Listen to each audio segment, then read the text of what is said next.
આગાહીકાર રમણીક વામજાએ એક મોટી આગાહી કરી। તેમણે કહ્યું છે કે નવેમ્બરમાં પણ વરસાદ પીછો નથી છોડવાનો। આખો અઠવાડિયું વરસાદ ભૂકા કાઢશે। બદલી વાક્યોના આધારે વામજાએ આ અનુમાન વ્યક્ત કર્યું છે। હજુ પણ કમોસમી વરસાદ થતો રહેશે।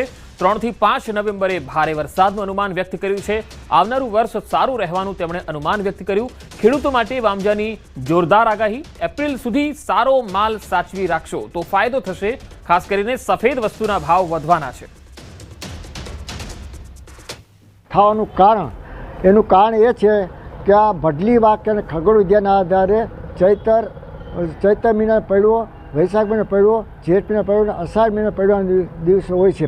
આ વૈશાખ મહિના દિવસે પડવાના દિવસે જે ઘાસનો સ્તંભ ન હોવાથી ને પાક પાણીને ખેડૂત માટે પાક પાણી નુકસાન થાય તેવું મારું પૂર્ણમાં છે।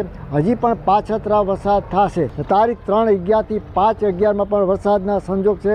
હવામાનમાં પલટો આવશે। તારીખ 11/11 થી 13 તારીખે માવઠાથી વરસાદ થશે તેવું મારું પૂર્ણ અનુમાન છે। ને ખેડૂત માટે ખાસ સાચવજો। શરદ પૂનમ દિવસે મેં એક પ્રથા જોવાની હોય છે।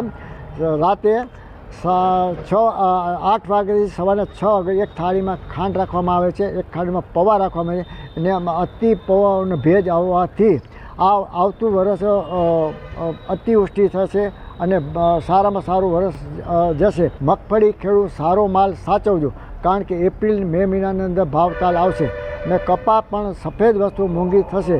કપાસમાં એપ્રિલ મહિનાના ભાવ આવશે। કોઈ પણ ખેડૂત માટે